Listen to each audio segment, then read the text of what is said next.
So you're separated from your wife and you're probably wrestling with the question, should you contact her? If you're watching this video, you're probably wondering whether the no contact rule you may have heard about is the magic fix to get your wife back. Maybe seen videos or read advice on the internet saying, look, just cut her off and she'll come running back to you. And that sounds great in theory, doesn't it? But the question I'm going to answer today is, does it really work? We'll talk about the no contact rule, why some people swear by it, but why if you don't apply it properly, you'll be setting yourself up for disaster. And most importantly, why it often doesn't work the way you think. In addition, I'll be showing some real life examples so you can see what actually will help you if your wife is separated. Now, before we dive in, just let me say, I really do get it, okay? This is brutal. The uncertainty, the waiting, the fear you're making things worse, the silence, it's overwhelming. And it's okay to feel this way, and I'm here today to show you a better way to handle this situation. What is the no contact rule? Well, it's one of the most popular strategies people turn to after a breakup or a separation. And why is that? Well, it seems to promise a simple solution to a painful problem. If you just cut off all communication, your partner will miss you and come running back. And that sounds easy, like a diet that promises you'll lose weight while you're eating pizza. Well, in fact, it's a strategy where for a set period, usually 30 days, you completely cut off all communication. That means no texts, no accidental oops, I like your post moments on social media. The idea is that absence makes their heart grow fonder. But does it really work? Well, it's kind of popular rule after a breakup because it seems a simple fix. Cut off all communication and your partner will miss you. But so often it's misunderstood. It's like putting a bandage on a broken bone. It might cover the problem, but it doesn't heal it. So if you're going through this now, I'd love to hear your thoughts. What challenges are you facing now when you're separated from your partner? Share in the comments below. I'd love to start a conversation with you. So let's go on to the second aspect of this, which is why people think it works and unfortunately why it often fails.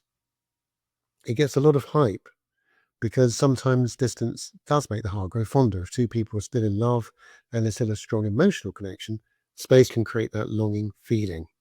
If she was on the fence about separating, pulling back a little could actually give her time to rethink things. But that's the problem. It only works if there's already a solid foundation and she still has feelings that just need a little rekindling. If she's emotionally checked out, no contact is not going to magically pull her back in. But that's the problem. It only works if there's already a solid foundation and she still has feelings that just need a little rekindling. It's be like starting a fire with damp wood. You'll get a spark, but it won't last. Now, a real life example I told you about is my client Mike. His wife told him that she needed space, so immediately went into full no contact mode. He ignored her messages, he stopped responding to her questions about responsibilities for the children, and he completely unfollowed her on social media. Now, can you guess what happened? That's right, she didn't miss him. Instead, she felt relieved. She'd already felt unheard and disconnected in the marriage, and so this radio silence only confirmed that she'd made the right choice. And by the time he got his stuff together and ready to reach out again, she'd emotionally moved on. So let's just talk briefly about why no contact usually fails. It's because really that absence doesn't always make the heart grow fonder. Now, only if you're in a loving relationship and your partner goes on a business trip, you're going to miss them like crazy. But think of the other alternative. You've already got problems, you're fed up, you're frustrated, you're already emotionally exhausted. It's actually a relief to have that space. It doesn't make you long for them. It makes you feel relief. And that's why the no contact rule backfires so spectacularly for so many men. Because if your wife has asked for separation because she's feeling emotionally disconnected, cutting off contact isn't going to suddenly spark that missing connection. All it's going to do really is just push her further away. And I've got another example for you, my client Dan, who he admitted that he'd been emotionally distant in his marriage, not really engaging with his wife's feelings, kind of being a bit dismissive. And as usual, over a period of about 2 years, she finally decided she'd had enough and asked for space. Dan went online. Yeah, full contact. That'll make her miss me. But what happened? She saw it as more of the same neglect that she'd been feeling for years. So instead of giving her time to reconsider, it just reaffirmed her decision. He was distant before, and he was even more distant because he hadn't been in touch. By the time he reached out again, she'd already started moving on emotionally and dating someone new. The no contact rule also fails because it ignores one key fact. Okay, remember, if your partner has been feeling ignored, dismissed, or unappreciated, disappearing completely doesn't fix that. It just confirms their fears. So I don't know if you've ever tried the no contact rule. I never want my clients to actually go full no contact. Would you please comment? Let me know what experience have you had with it, and I'd love to help you refine and see if there's a way to get through your current problem. And on that note, I'm going to show you a better approach, which I call active no contact. Active no contact. What does that mean? It basically means that you still give your partner some space, but you use that time to work on yourself in a meaningful way.